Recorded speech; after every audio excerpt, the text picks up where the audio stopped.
kids? My name is Colin Deaver. I'm the sports director at KTSM TV here in El Paso. Today, I'm going to be reading The Gum Chewing Rattler by Joe Hayes, illustrated by Antonio Castro. All right, so let's open up to page 1 and get right to it.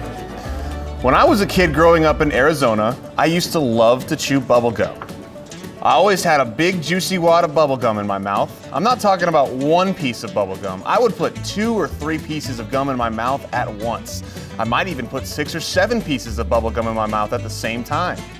I would be chomping away on bubble gum all the time, even when I was in school, like you guys. My teacher would see the wad in my mouth and snap, "Get rid of that gum." I had to take the gum out of my mouth and wrap it in some paper and throw it in the wastebasket. I didn't really care.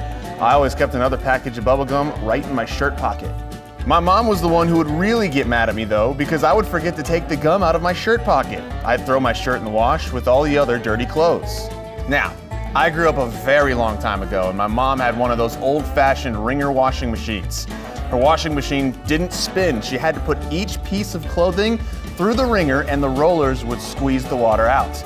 She would put my shirt through the wringer, and the rollers would squish the bubble gum right into the cloth and make a big gunky stain all around the pocket. The face of this mom here, I have seen that face before on my own mother's face. I'm sure you have too. My mom would say, "Look at this, you've ruined another shirt." But then, one day, something happened that changed her mind, and she never got mad at me again for carrying gum in my shirt pocket. That day, I was walking around out in the desert, kind of daydreaming, chomping on my bubble gum and not paying attention to where I was going, and I stepped right on a rattlesnake's tail. Uh-oh. Leave. The snake couldn't rattle and warn me because I was standing on his tail, so he didn't even worry about warning me. He just came striking up through the air, aiming his fangs right at my heart. That rattlesnake hit me and bam! Right on my shirt pocket. That's where I was carrying my spare bubble gum, and the rattlesnake's fangs stuck in the bubble gum. There I stood with my foot on the rattlesnake's tail, and with his fangs stuck in my shirt pocket. He was thrashing around and whipping up against me. I was so scared I couldn't even move. I just froze there, staring into his beady little eyes. Those eyes were just looking hate back at me. The snake started working his jaws all around, trying to get his fangs out of the gum so that he'd get back at me and really bite me good. But, of course, as the snake was working his jaw around trying to get his fangs out of the bubble gum kept getting softer and softer. The next thing I knew, there was a little pink bubble coming out of the rattlesnake's mouth.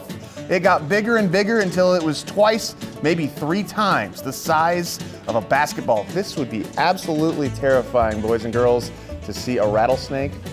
I mean, could it float away? Do you think it could float away? I got up all my courage. I brought my hand up slowly and pop! I broke the bubble. The snake went flying back and his head hit on a rock and it knocked him out cold. But that did take all my courage. I fainted. I fell out in the other direction. I didn't come home for lunch and my mom came looking for me. She found me lying there on the ground, and lying in the other direction was a rattlesnake with bubble gum all over his face. My mom asked me what had happened and I told her the same story I just told you. You know what? She didn't believe it. Did you? I don't know. Joe Hayes seems like a pretty trustworthy guy, so I'm gonna go ahead and say that this was completely true. Hey, thank you so much for letting me read to your class today. Be sure to keep reading. It was always one of my favorite activities when I was a kid to continue reading, so you do the same and have a great day.